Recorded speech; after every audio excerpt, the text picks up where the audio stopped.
As Australians, we're lucky to live in a society where basic resources like clean water and fresh food are often taken for granted. We're well educated about health risks, and most of us have pretty good access to healthcare.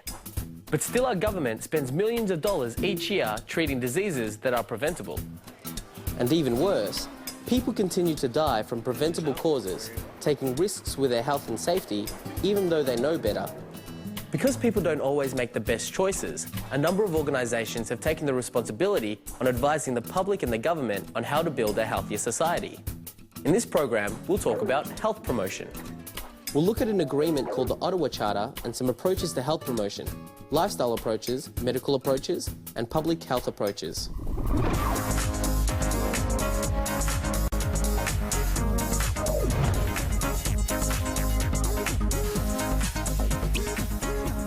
Health promotion has been defined by the World Health Organization as the process of enabling people to increase control over their health and its determinants, and thereby improve their health.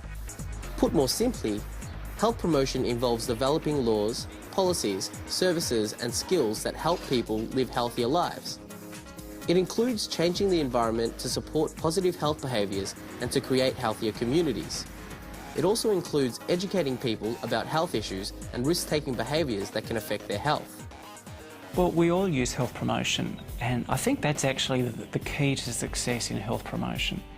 At the end of the day, it's not those who are working in the health sector, for example, which have the greatest influence on health. It's actually those working in a broad range of sectors, such as education, such as sporting environments, such as community organisations and educational institutions.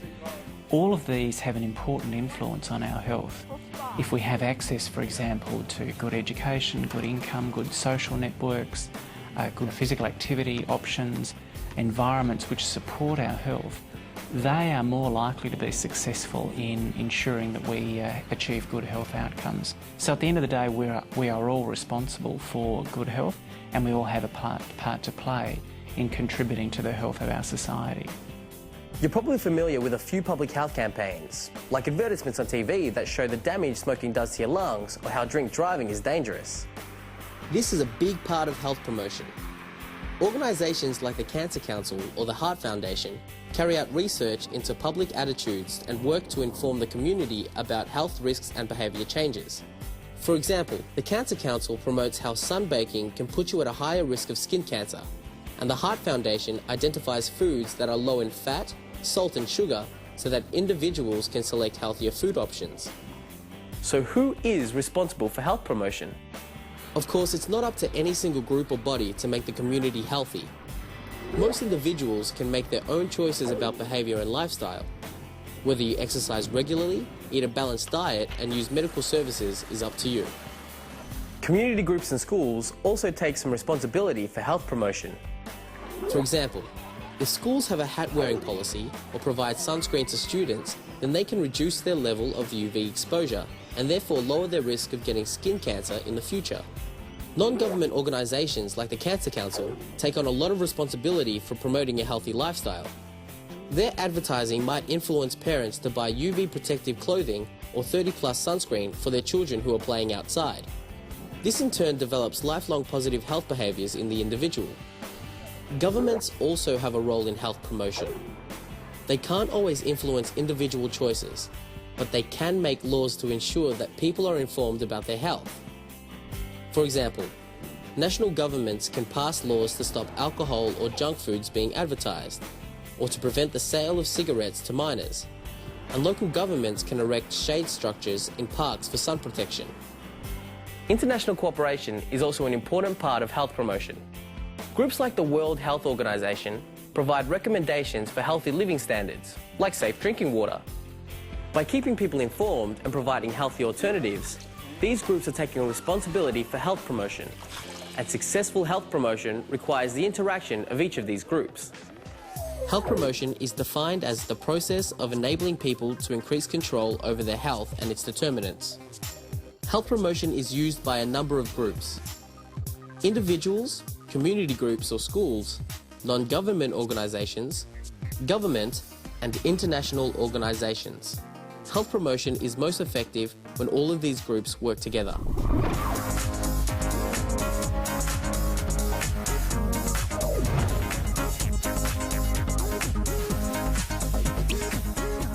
The World Health Organization held the first international conference on health promotion in 1986. The conference produced an important document called the Ottawa Charter. The Ottawa Charter was established in 1986. It provides us with a five-pronged strategy, if you like, that recognises the broader determinants of health and how we can be employing a range of strategies to address good health. The five elements of the Ottawa Charter are building healthy public policy, creating supportive environments, strengthening community action, developing personal skills, and also reorienting the healthcare system as a whole so it's more focused on prevention. The Ottawa Charter was developed to improve public health across the world by advocating health promotion and by providing an international framework for those involved in promoting health. So let's take a look at the Ottawa Charter framework. The 5 action areas it describes are developing personal skills. This means helping people to learn throughout life by providing information and education about health. This increases people's ability to exercise control over their environments and behaviours. Such a program may involve teaching students at school about the benefits of a healthy diet and regular exercise and how to implement them into their lifestyle. Creating supportive environments. This supports the idea that people and their environments are linked. Health promotion generates living and working conditions that are safe, stimulating, satisfying, and enjoyable. One way to create a supportive environment may be having safety equipment provided by employers or having a healthy school canteen. Strengthening community action. This means developing systems that allow communities to be educated about health matters so they can participate in and direct decisions about health. Such action might include providing Aboriginal health workers involved in decisions about services needed for Aboriginal communities. Reorienting health services. This is the idea that health services should move their focus to promoting health, and not just providing clinical care once people are already sick. It also involves directing resources to areas of need. One health service might be free cervical cancer immunisation. Building health policy. This means identifying obstacles to good health and making government policy to help make changes. This could include using laws or taxation to remove risks to public health. One action may be introducing the laws about smoking in public places or increasing the tax on cigarettes. The Ottawa Charter provides a framework for health promotion. It gives us some guidelines and sets out major approaches we can use to achieve positive health outcomes. So let's see how the Ottawa Charter might be applied to one specific health issue. One of the issues which is demanding a lot of community attention at the moment is the issue of alcohol and the harms that we see from alcohol use and misuse in our community. Now, the Ottawa Charter provides us with the opportunity to look at how we might start to understand this problem, the drivers of this problem, and what we might do to understand the most successful strategies to address alcohol misuse in our community. So at one level, for example, developing personal skills would take us down the path of providing better information, better education to individuals about safer alcohol use. In addressing alcohol misuse, we might look at how we can give people the personal skills to make informed decisions. Education campaigns might be a part of this. Next, we might look at the laws regarding access to alcohol or the advertising of alcohol. But if we were to look at, for example, the approach of building healthy public policy, then that would identify that there are a range of other strategies we should be focused on as well, such as reducing access to alcohol, reducing the promotion of alcohol, and also focusing on the regulation of drinking environments themselves. We could also look at, for example, the strategy of creating supportive environments. Supportive environments recognises that there are a range of issues within local communities we can also be focusing on, whether that be the planning decisions that, or planning processes that affect not only creation of new licences, but also the conditions which are attached to existing alcohol licences in our community. So the Ottawa Charter, I think, gives us the opportunity to think about these issues in a broader context, a societal context, rather than just focusing on education programs that target individuals. This overall approach, informing people to make good decisions, changing public policy, and creating a supportive, educated community, are key elements of successful health promotion. In the next chapters, we'll take a closer look at some examples of health promotion campaigns and strategies. The Ottawa Charter provides an international framework for health promotion. It was developed by the World Health Organization in 1986. The 5 areas of action it describes are developing personal skills, creating supportive environments, strengthening community action, reorienting health services, and building health policy.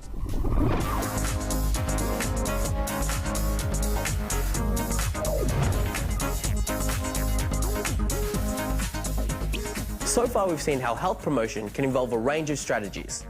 Now let's see some health promotion in action. The Transport Accident Commission, or TAC, is a Victorian body that works to prevent accidents and trauma on Victoria's roads. The big output of having safer roads is actually the community. So less people being killed and injured means less costs in terms of medical costs, but also the ongoing costs of injury around family, around loss of work, and just loss of amenity generally. Samantha Cokefield is the TAC's representative. She helps to develop campaigns targeting a range of issues. Speeding behaviour, drink driving and drug driving behaviour, young people, and fatigue and seatbelt wearing are basically the biggest issues we have on our road, and they're all areas that we provide public education in, and in fact a range of programs to make people aware of the issue and actually address those issues. One of the roles of the TAC is to identify issues where education or behaviour change might help reduce the road toll. They use academic research, polls, data taken from road crashes, and psychologists to figure out which issues they should tackle.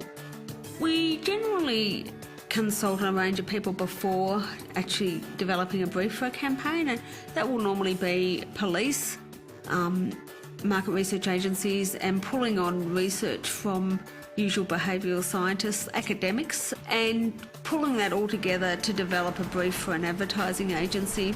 The key factors that really go into any health promotion campaign is use a good evidence base, understand what the issues are, understand how people are reacting to the issues, make sure that you can provide key messages and key behavioural change that's achievable.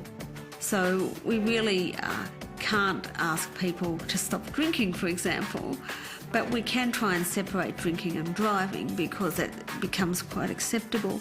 Evaluate your programs, but have a sustained effort. So don't think that one campaign is going to achieve a large behavioural change. It's really consistency and sustainability. Keep on renewing your campaign efforts, renewing the message. As issues change, we evaluate all our programs. We have an ongoing, what we call tracking program. So every week we go out and do research with about 80 drivers and another separate group of motorcyclists, and we talk to them about what media they've seen, what, in terms of road safety, what messages they've taken out of it, and what they've done in terms of their behaviour because of those messages. Developing a health promotion strategy that changes people's choices of behaviour has a number of steps. Research is used to identify the target, then strategies are devised to provide education. An evidence-based approach is important. Programs are evaluated to determine their success.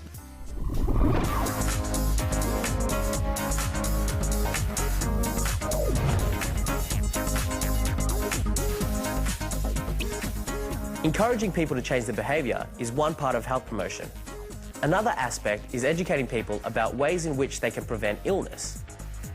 Immunisation and cancer screening are good examples of this. Craig Sinclair works for the Cancer Council of Victoria. The Cancer Council's functions include educating the public about reducing cancer risks, supporting research for treatments and cures, and also supporting people who have cancer. Saving lives is one part. The other part is the reducing the incidence. So if we can avoid people getting the diagnosis of cancer, then they're not going through that journey of treatment. Really, 40% of all cancers can actually be eradicated through prevention programs. So with these sorts of interventions, we can save millions of dollars or billions of dollars into the future. And so there's real benefits from both the government's investment point of view, but more importantly, of course, in terms of saving lives and reducing people's likelihood of getting cancer in the first part. The Cancer Council have particularly targeted one area where prevention and screening are effective: skin cancer. The process begins with research. If you look at the SunSmart campaign, for example, we track the Victorian population of their behaviours and attitudes and sunburn rates. We've been tracking that since the late 1980s. This research is incredibly important to enable us to be able to deliver campaigns to the right target group in the right setting. The Cancer Council has used this research to develop a number of campaigns under the heading SunSmart. One campaign we ran recently for the SunSmart program was called Tattoo, and it really was talking about the impact of overall, the impact of sun exposure on developing a melanoma. Skin cancers are not a fashion accessory, they can actually kill you, and melanoma in particular can metastasise and spread throughout the body. I mean, certainly we know if we're going to engage young people in our media, we have to create a campaign that's hard-hitting, and clearly the evidence shows us that people, and particularly young people, want this hard-hitting information delivered to them. If we're going to motivate behaviour in that age group, it has to be direct. We have to tell them exactly what the consequences are, and we have to really deliver the hard message. If we don't do that, we're really wasting our time and money and effort, because those soft messages just don't change behaviour. So, how is the Cancer Council's strategy working? The thing with skin cancer is it can take 20 years for a skin cancer to develop, so it's not an immediate, it's hard to have that as an immediate measure of your campaign. But it is an important measure. So we have been tracking the incidence of skin cancer over the last 20 years, and what we're seeing is a downturn in skin cancer rates in the younger age group, but it's still increasing in the older age group. The real difficulty in our area, in the social marketing space as compared to the commercial environment, is that we're dealing with people who have the greatest resistance to want to change behaviour. If, for example, you're selling chocolate bars, you are selling something that is could be regarded as being a treat. You can get your product out there in a wide variety of places, and it's easier to adopt people to think, oh, actually, I really do feel like a chocolate, I'll choose this particular bar. With cancer prevention, you're trying to change people's behaviour who don't really want to change. If you're looking at skin cancer prevention, you're dealing with people who often have, for vanity reasons, really desire a tan and think that they feel and look better because of it. To tell them and to convince them that having a tan is not a good thing for their own health is a really hard thing to do. The great challenge and a really interesting challenge in the social marketing area for us is to try and modify people's behaviour at the point where they are amenable to change, and education on its own can't just do that. Our work here, and in any sort of major public health initiative, it's not just about education, and in fact that's the easiest part of the journey, because you can develop your messages, you can deliver them, you can control the environment. But what we know that really motivates people is when the environment around them supports the sort of message you're wanting to be delivered. The impact of people getting sunscreen, which is tax-free, GST-free, is important because it lowers the price of sunscreen. It makes it more affordable. That's important if people are going to use it. You need to be able to have sunscreen and hats readily available in stores, so if people want to purchase it, they can easily get it. And you've seen in Victoria, certainly over the last, and right across the country over the last few years, huge changes in schools in terms of the amount of shade structures and also in playgrounds and other outdoor areas. The third aspect is policy change, and again looking at SunSmart, if you look in the school environment, most schools now have a no hat play in the shade policy. So you're seeing kids wearing hats as part of the practice of that primary school. All those things contribute towards changing people's overall behaviour and reducing their risk of skin cancer. Another example of this is tobacco. Changing smokers' behaviour is about more than education. Making indoor areas, like airports and restaurants, smoke-free is a policy change that helps prevent lung cancer. But achieving these changes requires education, campaigning and government support. Developing medical approaches to health promotion involves research, education and evaluation. Education alone won't change behaviour, but creating supportive environments makes it easier for people to make better decisions about health.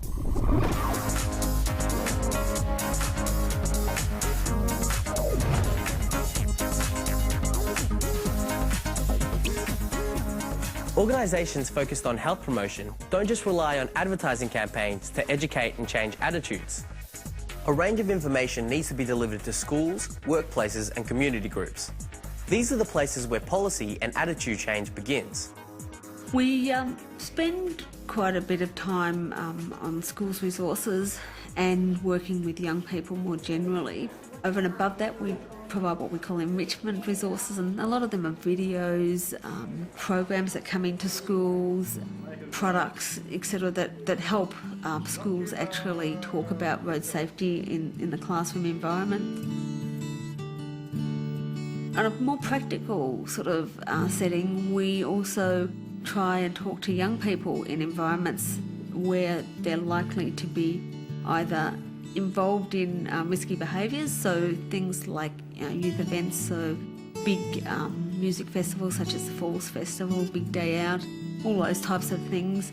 We're very well aware that one size doesn't fit all when it comes to this issue, and different people learn and take messages from different mediums. So with nearly every major road safety issue, we have a variety of mediums to actually reach people, and usually one of those mediums or one of those channels will work. Without doubt, we are about culture change. If you look at, again, looking at sun protection as an example, back in the 1980s, people desired a really dark tan. That was what was fashionably desirable at that period of time.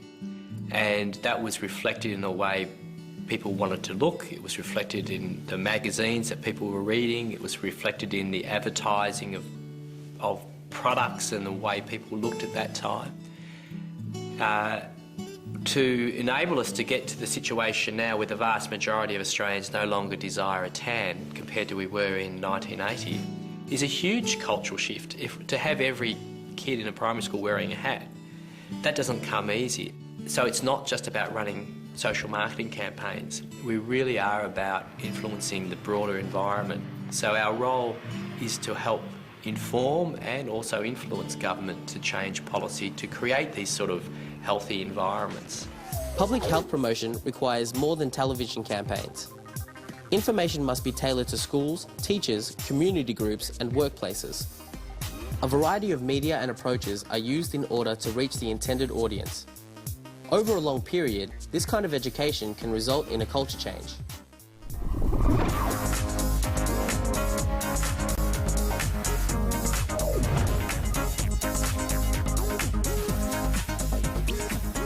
Even in a safe and wealthy country like Australia, there are still a range of health risks that can lead to sickness and death that can be prevented.